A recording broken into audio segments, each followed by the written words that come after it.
Good morning and welcome to Free Advice Friday. My name is Keri Barnum for New Shelves Books, and we're here to answer your questions about publishing, marketing, and the business of being an author. You can join us live any Friday by going to newshelves.com/FAF. Or if you cannot join us live at 10 a.m. Eastern on Fridays, you are also welcome to email in your questions to info at newshelves.com.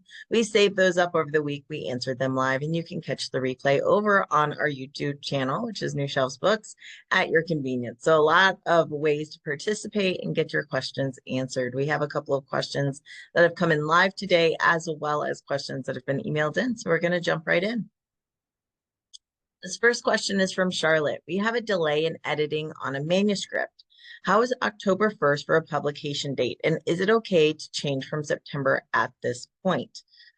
So delays happen. I would say that publishing is one of those, I always say like they're goal timelines, not necessarily like hard dates, because publishing does shift quite a bit with dates. So the things I consider when deciding to move a pub date are: number one, did you set the book up for pre-order already for sales online? If so, that's going to make it more difficult. If you've already got sales pages, for example, if you have your book up on pre-order on KDP for your ebook, then typically, usually, if you ask very nicely, they will consider moving that date one time, but they don't have to move it. And so that could be something where if you already have a pre-order up and there are sales, they may push back on you moving the date, or if you've already moved the date more than once, they may just cancel the ebook altogether, which would mean you've lost all your pre-order sales.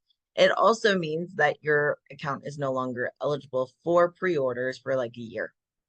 So considering whether or not you already have sales pages up is a big part of the equation, because it just makes things more complicated.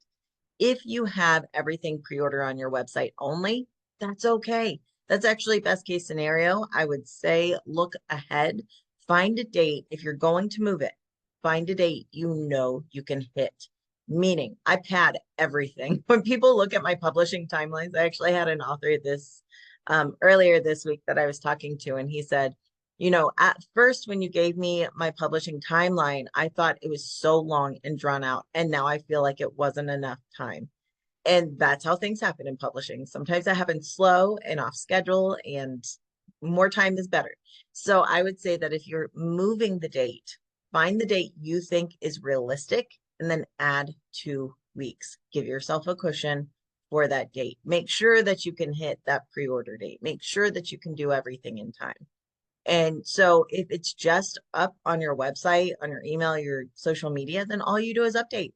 Hey guys, things change in publishing and things have been moved out to October 15th instead of September 1st or whatever it may be. Make the announcement, make sure you send out to your email. If you have anyone who has pre-ordered, make sure that you let them know. If you can, offer them some type of consolation prize. The book is being pushed out a month and we're so sorry, but in the meantime, here is a sample chapter. In the meantime, here is a worksheet for the nonfiction book, something like that. If you do have to push it out for people who've already pre-ordered, consider how you can kind of tell them you're sorry kind of with a gift. And I think that that works really well. But if it's just up on your website, it's really easy to shift those dates and just look for something that you can hit. What you don't want to do is you do not want to become the person who can't keep your dates. You don't want to become the person that like people don't trust when you do a pre-order. So occasionally things happen, but you do, in most cases, when you're planning your launch dates, your publication dates, make sure that you are, when possible, you are padding those dates and, putting it out a little bit further if necessary, so that you're sure to hit your pub dates.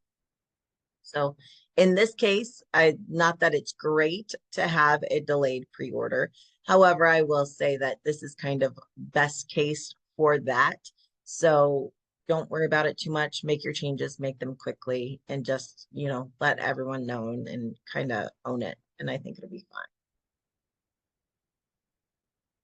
Can you describe how BookBub and Fussy Librarian work? Do they tend to help with sales for a book that has been out for 14 months? So let's separate them, because while BookBub and Fussy Librarian are both ebook discount newsletters, they are different in the sense that BookBub is a submission process. You are submitting your book to them for a featured deal. And when you do that, your book has to be discounted. It has to be under, I think it has to be under $4.99. It has to be at least 50% discounted. And they truly like when it's $2.99 or lower. And so a lot of books going up on BookBub for ebook discount deal are 99 cents, $1.99, or even free. And you submit your book for a BookBub featured deal. Then their editors go through and decide whether or not they're going to feature your book. If they say no, they send you this nice slow form email saying, oh, we only we select less than 10% of submissions, and this is what you can do to up your chances later on. And so they'll say no. You can submit every 30 days. And I will tell you that BookBub plays hard to get. So I've had a lot of submissions declined the first time, and we get them the second, third, or sometimes even 15th. I'm a persistent person, so I keep doing it, and you can do it every 30 days. But if BookBub does accept you and they say, yes, we would love to feature your book for 99 cents on July 12th in the memoir category, then what they do is they make this offer to you and they tell you how much it will cost because you are paying. And BookBub is not inexpensive. Now, how much you get charged is based on the category and the genre. So, like young adult, they don't have that many readers and emails in young adult, so it's less expensive. Mystery and thrillers, they have a ton. So it is like $1,000 for a featured deal. So there is cost involved. However, I will say in most cases, I've always seen authors make their money back on BookBub deals. So then you would accept it and you would pay for it. And then BookBub pushes your book out to their mailing list to that genre category on the day agreed upon. You do have to discount your ebook everywhere. So if you say my book's available at Barnes & Noble and Kobo and Apple, and I'll put it at 99 cents, then that's what you have to do. You have to make sure that your book is set at 99 cents prior to that email date, and they will email it out to everybody. Depending on, a lot of things. It depends on the day that you get. It depends on how well your book fits the genre. It depends on does your book kind of have that appeal at the moment? But I have seen for BookBub deals, I've seen anywhere from 100 sales on the lower end and typically in smaller categories to for like thriller books, I have seen 2,000, 3,000 sales in a day from a BookBub. So even if you're putting your book at 99 cents and you're only making like 35 cents per book, well, then if you sell 2,000 copies, then you're doing all right. And keep in mind that not only is your book kind of getting huge algorithm lifts, it's getting seen by more people. So it's a lot of advertising. The more people who see the book, the more people that buy the book, the more people that buy the book, the more reviews you get, the more reviews you get, the more algorithm lift you get on places, the more social credibility, the more future sales you get. So it's kind of this whole system of, yes, you are discounting or giving something away for free, but you're using it as a stepping stone. We're not really looking to make money just off of that giveaway or the discount promotion day. We're looking to build something as well. And so that's BookBub. The difference between something like written word media, which is Bargain Booksy or Free Booksy or the Fussy Librarian, is that these places are pay to play.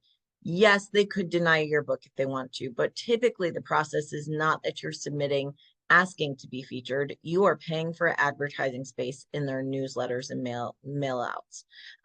Their lists are large, but they are smaller than BookBub, but they do have a lot of reach. They have a lot of audience. I know written word media in particular has done a lot to try to build up their lists. And so what you're doing is you are saying, hey, I'm going to discount my book on July 12th to 99 cents. I would like to be featured in your memoir mailing. Now, a memoir mailing typically has, let's say, 100,000 people on it. So the cost is going to be like $35, $50 for that feature.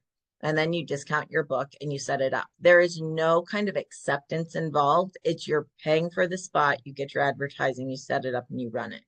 And then you discount your book. And I will say a lot of the books that we see on BookBub, Fussy Librarian, Bargain Booksy, most of these books are older because most people are not discounting their books straight out of the gate. Most people will wait 6 to 12 months at least, unless they're doing a pre-order push or a bestseller push like we talked about last week. So in most cases, you will see a range from books that are several years old. I've even seen books that are 5 to 10 years old. So this is a great opportunity to kind of promote your backlist, to promote older books, and it's to drive attention, sales, algorithms, and reviews. So you want to kind of use all of that to get as much notice of your book as possible, hopefully build up some more reviews and things. And then my plan of attack is usually on the heels of a big promotion. I like to start ads when everything's still kind of hot. The algorithm is moving. Your category ranking looks great. You've got some new reviews. I like to start ads then so that we can kind of carry that momentum as long as possible, so that when the book goes back to full price, you're more likely to continue getting those sales because it looks really good. It's high in the category. It's getting new reviews, and no one knows, if you set your book to 99 cents last week and it's $4.99 this week, no one knows. They're not going, oh man, well, those people only bought it because it was 99 cents. They have no clue. So that can be the way to kind of use that to maximum effect. Yeah, and a lot of people are saying they've done it and it paid for itself. And Caroline's saying BookBub deal last week and sold over 400 copies over the 4 days. It paid for itself. And that's fantastic. And if you have a backlist, or if that's the first in series, then every other book that gets sold because of that is kind of just another piece of benefit from that promotion. So if it pays for itself, that is fantastic. And if you are building beyond that, if you're selling your backlist titles, if you have a series and they're reading on to the second and third series, that's all just the cherry on top there. Would it be logical to run a fussy librarian promotion and a BookBub ad at the same time, or separate the timing of those sales? So a BookBub featured deal is what I just discussed. A BookBub ad is your pay to play, where you're paying to promote on their website, kind of like Amazon ads, but on BookBub. BookBub ads do serve a purpose. They're not my favorite. And let me tell you why. BookBub ads tend to be expensive. They don't have a fantastic conversion rate. However, I really like BookBub ads if I'm trying to push algorithms. If I'm trying to push also bots by targeting a specific author, really like BookBub for that. If I am trying to kind of launch my book and get everywhere and it's at a discount, I like BookBub for that. But BookBub has even kind of run studies showing that the best ads that they have are at $1.99. Conversion goes up even more at 99 cents, and then free. So if your book is $9.99 or $4.99, don't bother. Wait until you've got a discount book to go to the BookBub area. Now, if you're talking about, I'm doing a promotion, do I do everything in one day for like a featured promotion and a fussy librarian? There are a couple schools of thought. If you're trying to hit like category bestseller on Amazon, you want to do it all on the same day, because Amazon calculates their sales hourly, and you want to get as many sales in one day, in 1 hour as possible to try to hit that #1 bestseller ranking. If you are trying for the long-term sales effect, I typically spread them out. I prime the pump a little bit with the fussy librarian and then wait for that BookBub so your rankings are already high, so that when people click on your BookBub deal and they go to your page, you're already getting a lot of activity. You're already higher in the rankings, and you're more likely to hit something big on that. So just depends on your strategy and your end goal.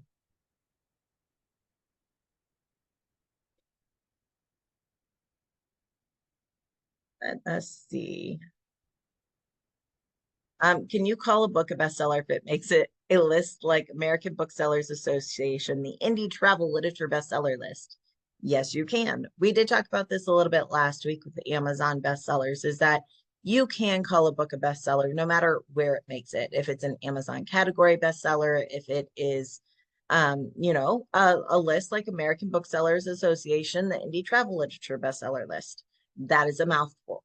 Absolutely. Your book is still a bestseller. Now, would I be slapping on a sticker onto the front of the book cover? No, but you can absolutely claim bestseller, especially if it was on a third party list that was kind of decided by a panel or on merit, not necessarily on manipulating sales. Absolutely. That's a bestseller. You are a bestseller. Congratulations. Own it and be proud of it.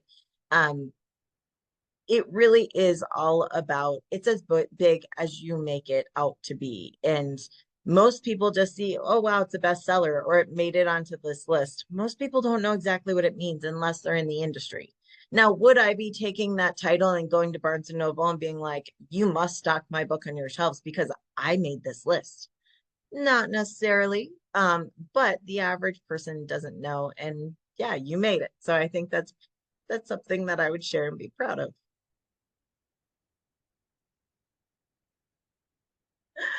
Oh, Bob, you've been busy though. Bob has been featured so many places lately with his museum book. Actually, I was at a conference last weekend and someone started asking me questions about a museum in my area. And I was like, I have a book for you because I don't know. Look, I'm out there talking about you even at conferences, Bob.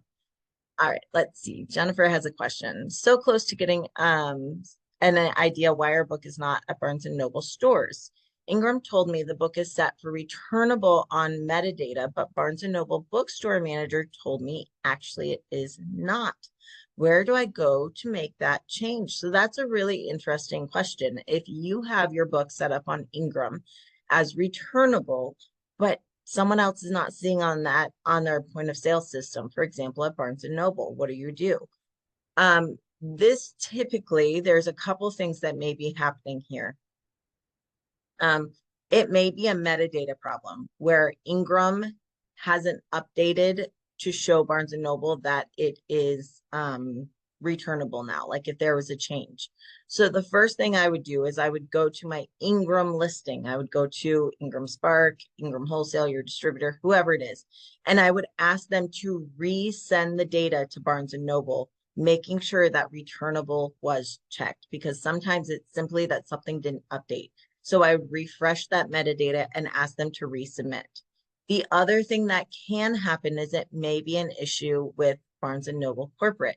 Occasionally, they will make a change in their own point of sale system, essentially saying that this book cannot be returned or we had problems or we don't want to order it. So they can actually put a note in their own system saying, nope, you can't order this book. So I'd start with the Ingram side and repush the metadata. Actually, I had this question, like, why isn't my book showing up on Amazon? It's a hardcover and I'm printing it through Ingram Spark. Same answer. Sometimes it's the metadata, it just needs to be repushed. So if you're having a problem with any sales site, Amazon, Barnes and Noble, anything, repush the metadata, wait a couple of days or weeks, and then see if that fixes the problem. If that does not fix the problem, then we need to look at the sales site. In this case, it's Barnes and Noble. So if you have a contact at Barnes and Noble that's, willing to chat with you, a specific question I would be asking is this something that's being sent from Ingram, or is this a note that's been put in your own point of sale system? Is there a way that a manager or, a sales manager or something might have flagged this book as you can't return it or there's an issue? Because sometimes that does happen. This is not happening at the store level. This is not like a manager at the store. This is regional sales and directors might have done this at some point. Maybe you had a lot of returns at one point. Maybe you didn't used to accept returns. I don't know, but that's where I would be checking. Start with Ingram and metadata, and then go to the sales spot, go to the actual store and ask specific questions about if this is something from Ingram or if this is something that might be set up in their own computers. And if you can speak to someone or if there's someone who has the power to change that, that you can discuss with. I would also specifically be sending screenshots from Ingram showing the book as returnable. And if possible, I would get screenshots from iPage, which is where Ingram or Ingram Spark is where you upload your book. This is where you see your sales. But for a buyer from a store or anywhere like that, where they see it is called Ingram iPage. That's the sales site. So I would be looking for screenshots specifically from Ingram iPage showing that the book was returnable. So you can kind of say, it's showing returnable here. Is this just your system? Is this someone I could speak to? And following up there. It's good that you have some answers though, because you can't fix what you don't know, but when you know there's a problem, you can do something about it. Let's see. Follow up on Charlotte's question about months to publish. Is November a bad month to launch because of holiday releases, etc.? Should I move to February? Here's the thing. Usually you can squeak by with an early November launch. I will say that depending on the book, if we have a self-help book going out in November, it's typically not going to do well. It's just going to do better in January when, people are more motivated to take care of themselves, I guess. Um, if, for example, your book is a romance book, you can kind of squeak by in November, but I would say that we go very holiday heavy mid-November into December. So it does depend a little bit on the genre, but I will say this November in the US is a voting year. Everything will kind of be overtaken by politics. I would not advise publishing a book in November of this year if you have an option, because not that everyone's going to go buying politics books or political books, but what will happen is that what's it called, rubbernecking, where people kind of like are looking at things at an accident, if there's an accident on the road, and they're kind of just so focused on that that they're not paying attention to anything else. That's what happens with politics. People are your algorithms on social media, believe it or not, interact with one political post and you're going to start seeing a ton of them. You're going to start seeing a lot of political posts anyway, because as more people interact with them, the algorithms say, oh, this is popular. Your feeds will be flooded with it. Your ads will become flooded with it. It really becomes something that even if people are not intentionally doing it, a lot of conversations start to be taken over by political events. A lot of people will specifically stay off of social media because they kind of are over it. And so it's not the best time. This November is not a great time to launch a book because so many people will be focused on other things. And I typically, I think I've said this before, but in the years that I've been working in marketing, sales, and publishing, every single year there's a big election. I see a dip in sales that month. You would think that people would want to escape and go read some fiction, and that may be true later, but during the weeks leading up to the election, I typically see a dip in sales, and not only a dip in sales, but a dip in impressions of people. Like if I'm running Amazon ads, I see a dip in people actually seeing those ads because they're not searching or they're not on Amazon because they're watching debates or they're debating with people on social media. So I would not choose to go with a November launch date this year if I could help it. Yes, and Bob's saying it's hard to get radio spots this fall. I mean, everything is so focused on politics. It's just what happens every year. So keep that in mind. Let me see. I have questions. I know I do because Walt sent me some. So let's answer that real quick. Walt's first question is I got my first request for a paid partnership in social media where someone is offering to pay actual money for sponsorships. Whoop, whoop. The product is software that humanizes AI generated essays. They asked how much I would charge for 1 reel, 3 reels, and 5 reels, planning to turn it down as it's totally off brand because Walt focuses on Japan related concept. And it also feels like a product that helps students cheat. My question is, what's appropriate to charge if I get something more related to my brand? That is a good question. So when you do get these kind of questions and sponsorships and all of that, how much do you charge? Honestly, I have seen a range. I have seen people charge $100 for a reel. I have seen people charge $1,000 for a reel. My best suggestion would be if you're looking to kind of have some pricing available for that, find some other influencers, go to their website or, reach out to them and ask what they charge because it does vary widely. It depends on how many followers you have, what you're offering. So I'd also know there, like what exactly is involved. Is it just creating a reel? Do they get approval on it? Is it your voice in your content and they just get to be featured?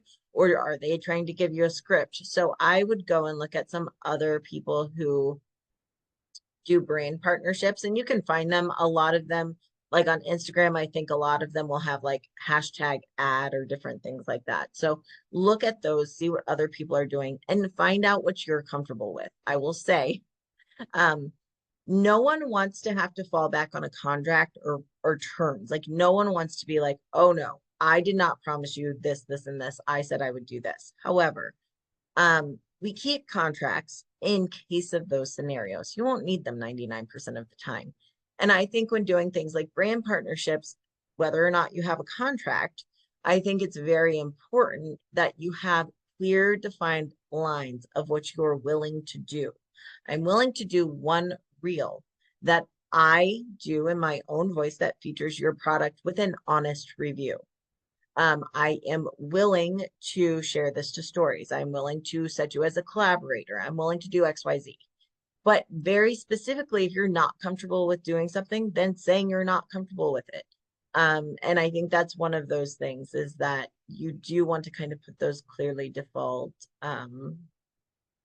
uh, defined things out there so that you can let them know what you're comfortable with and not. And having some pricing, I would just go and see what kind of other people are connected to and what they're doing. Yes, yes, yes. So the next question coming up here is about the leaked Amazon book sales data. Um, I, like many of you, I assume, are part of the publisher's lunch subscription, and they covered, I think it's the end of June, they covered that there is some actual sales data from Amazon that was leaked. Now, the thing with the Amazon sales data, and we have talked about this, is that Amazon is its own playground. They report some things we gather kind of from correlation, how much they play in book sales, but we don't really get those reports because Amazon is not required to disclose sales. For example, they are not required to disclose exactly how many Kindle books they sell. Because there is Kindle Unlimited and there's a pool of people that kind of get paid from that, we have to have an idea of how many page reads and, that kind of stuff. They have to do that. But as far as actual sales and how many books or audiobooks or things sell on their site as a whole, they don't have to disclose that in certain places and ways. So there was a insider document that was kind of leaked. It was a 25-page confidential report. And it says it was used as a weekly business review at Amazon that provides data about their book retail business for the first 10 months of 2022. So let's keep in mind, this is like 2 years old. However, still absolutely fascinating to get this confirmed information. And it does follow along with a lot of what we've already known about book sales. But for the numbers, the first 10 months of 2022, Amazon's books category, so all books, recorded 6.9 billion in gross sales worldwide. So 10 months, books category, which is we assume Kindle books, paperbacks, hardcovers, books, 16.9 billion in gross sales just on Amazon alone, which is crazy. So this does supposedly measures the volume of print, digital books, ebooks, and audiobooks. So in a more public report, Amazon's quarterly statistics only show the company's revenues, which is what they receive in book on sale. So it's not the full sales amount paid by a consumer. It's more of like what they earn kind of thing. So it's a big difference in reportings for that, but it is crazy to kind of see that. Now for the same period, broken in kind of, ebooks and print books and things, it was 9.5 billion, 7.4 billion for print books and 2 billion for ebooks. So it is crazy to just see how much sales and money Amazon is truly making from books and how much they are driving the book sales business.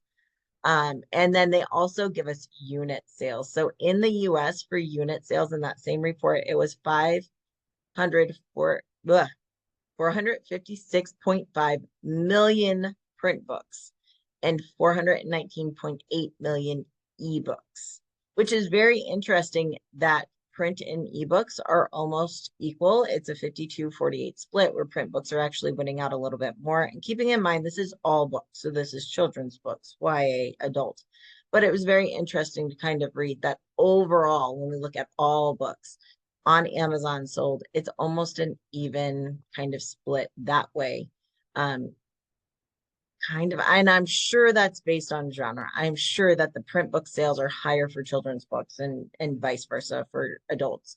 But it's still really, really interesting to look at. And also that when you compare those sales through October to BookScan or Circana reports for a similar period, that period for Circana for all books sold, it was 590 million units. That means that Amazon has approximately 77% of all book sales in comparison. So Circana was 590 million, and then 77% of those sales for those print books would have come from Amazon, which is about what we've been saying. I usually say it's around, for print book sales, I've always heard it's closer. It was 50, then it was 64, but now it's looking like 77% of print book sales come from Amazon, which is just crazy.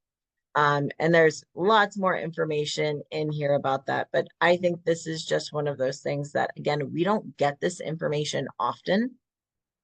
And so the data that we are sometimes using for like how much sales comes from Amazon and how much comes from other places is old, because even this is from 2022. And we're just now learning that approximately 77% of print books are sold on Amazon. Whereas before, again, we were using 64%, and who knows how old that information is. So Amazon is just definitely a leader in the market. We've known this for a long time. When we look at bookstores and things, we know that bookstores sometimes struggle because the convenience of clicking a button. Also, indie authors really utilize Amazon, and many of them are not in bookstores. They don't, some of them are just KDP exclusive. And so kind of saying how much of the market Amazon has, it's always interesting, because when people say something like, should I do Amazon ads? Is my reader here? That kind of thing. I mean, most readers and people are buying books on Amazon. And while I'm not saying that we should solely support Amazon, or that we should, not try our hardest to work with bookstores, indies, and even our chains like Barnes and Noble and Books A Million. But what I am saying is that we have to pay attention to the market, because we have to pay attention to where the customer is. And I've heard occasionally a couple of people saying I refuse to sell my books on Amazon or different things. And if your ideals, if you financially can support that ideal and still support yourself as an author, then fantastic. If you can do things to incentivize things to get off of Amazon, you're incentivizing people to go into a bookstore with signed copies, or you're incentivizing direct sales, absolutely fantastic. But I think ignoring Amazon altogether is kind of crazy as a marketer, as a sales, looking at that bottom line, because you can see how many sales. Now for ebooks, the last report that I saw for ebook sales is approximately 87 to 91% of ebooks are consumed and bought directly from Amazon as well. So they have the vast majority of the market, which is, again, just crazy. All right, a couple more questions that were emailed in. This one is coming. So the publisher of a best-selling nonfiction history series has its next book coming out. Let's see. The publisher identified me as an influencer and asked for reviews, posting about it on my social media platforms in exchange for a free book. So essentially, a publisher has a new book coming out, and they've identified this person as an influencer in this specific genre and asked for endorsements or reviews. I said to go ahead and send me a copy of the book. Not mentioning that I would have bought it anyway, but I said, go ahead and send me a copy of the book, but I'm wondering if this is an opportunity I should be leveraging somehow. I know I'm not as big as other people in the industry, but I'm unique in that over 95% of my followers are in the book's target market. Wondering if I'm off the deep end here. I did tell the publisher's rep that they caught me at the right time, as I just sent a book to a publisher and taking a little break to read. So how do we use this? This is a little bit different, because this is not necessarily a question about how to leverage your social media platform or how to accept payment for your platform. This is in the space of publishing in the market, when someone asks you to support something that your audience fits, but also in some little ways we can see that as competition, or they're utilizing my audience base to sell their book or their product when I am trying to sell my book and my product to the same market. And this is one of those things that I think there's a line. And my personal feeling is there's room for everyone. There is room for multiple books on the same topic. There is room for a really great cartoonist and another really great cartoonist. There is a room for, someone who talks about marketing and another person who talks about marketing. But when someone is kind of utilizing your platform, this is kind of how I feel about it. If someone's asking for an endorsement or review and you feel like you can honestly give them one, I think it is great networking. I have to say, I've asked many authors on behalf of clients, I've asked many authors if they would connect, if they would give a blurb or a review, an endorsement. And some people have very graciously taken their time and done so. And it's meant a lot to that author, to that publisher, whoever it may have been.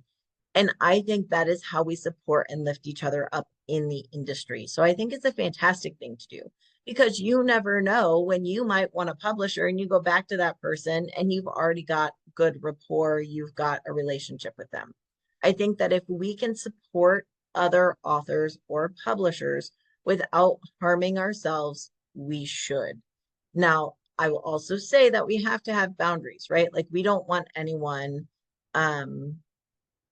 taking our content. We don't want anyone kind of using beyond, there's will you endorse something? And then there's something like, will you run an ad on your platform for me? Those are two different things. So I think that we do need to have boundaries as far as I'm very happy to read this. And if I, and give you an endorsement if I feel I'm able.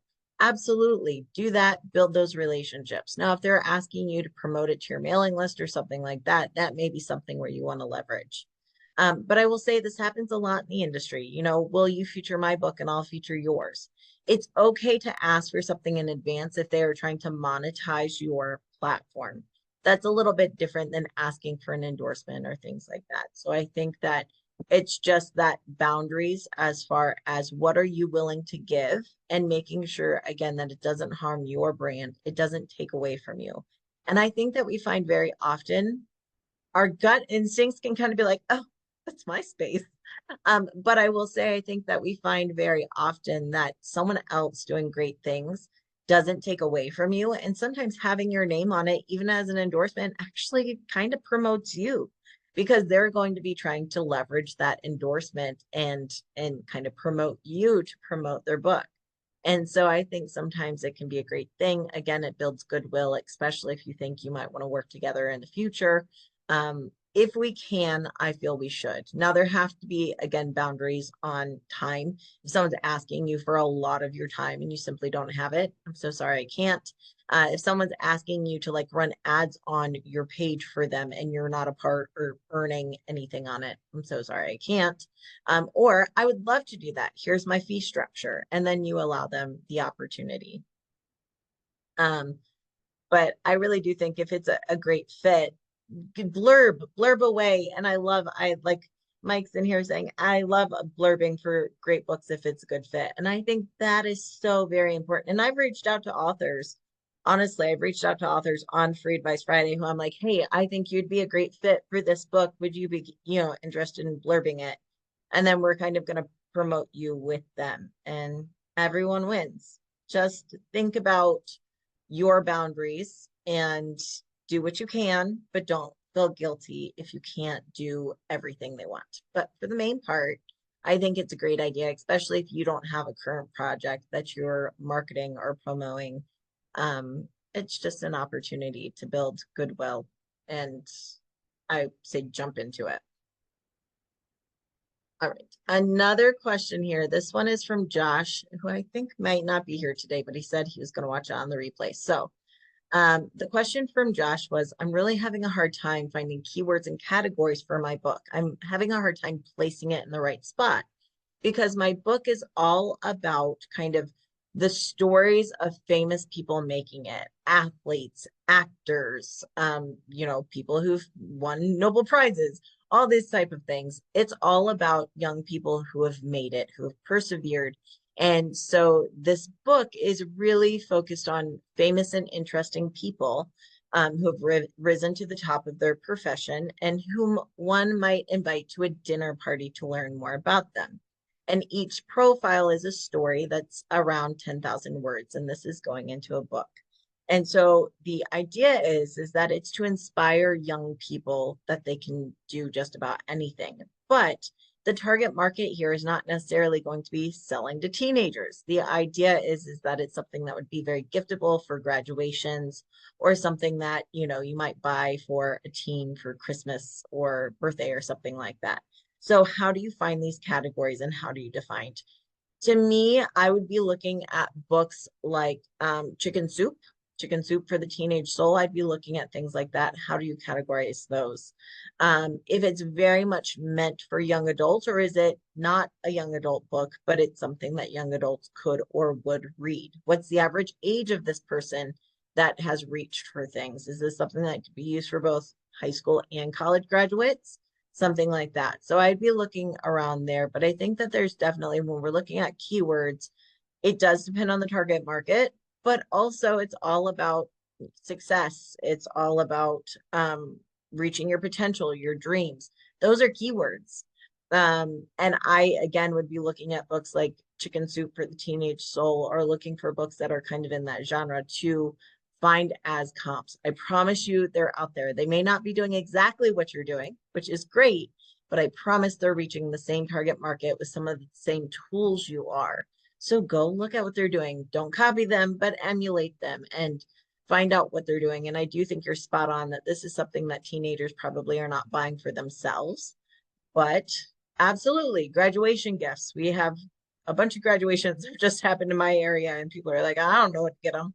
There's always gift cards, but books are also very, very popular. So finding different kind of audiences that, yes, graduation is a great one, but also birthdays, or even Christmas, I think is a good one. More and more I see, and as I talk to groups of parents, we all kind of go, you know what my kid wants? My kid wants this electronic, or they want this or this, and I'm not buying it for them. I absolutely refuse. While my kids do have electronics, and my son does love his video games and different things, I'm not anti anything. However, I refuse to make every holiday just this electronic binge. Like, my kids will get a book. Actually, we tend to do the five presents, the something you want, something you need, something you read. I don't know. But we get them like 4 or 5 gifts, and one of them will be a book. So it is fantastic to kind of feature that as looking for a gift that doesn't have to be plugged in. This is it.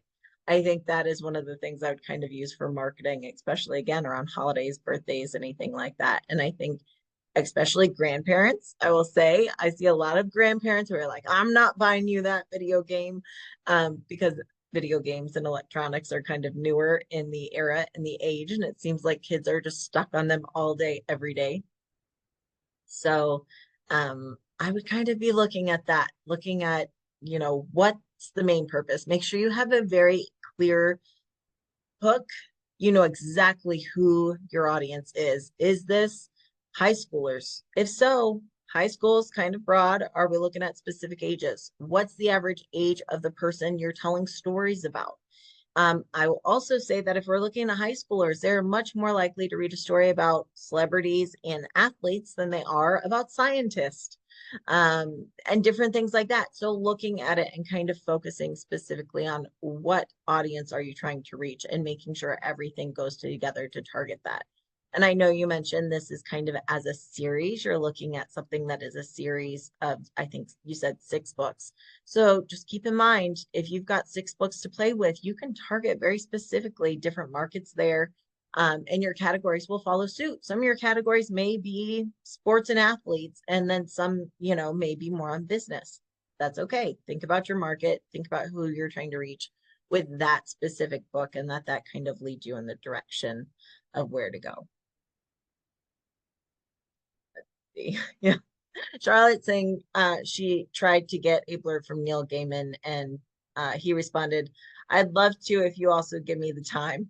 Absolutely. But he did respond. And I think that so many times we think that these famous people, or these authors that we think of as like our heroes, we think that they'll never see something, but you don't know if you don't ask.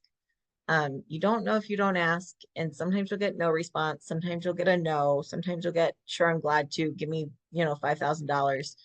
But if you don't ask, you don't know. And overall, I do think that the author and writing community, even with super famous people, um, I work with some of them. I see their responses, and I think that in most cases, they want to help if they can. They do have to build boundaries just because of time and different things like that. But um, I think that we in the writing community generally are a supportive group. I think that here in this group, we really try to foster that we try to support each other where we can when we can.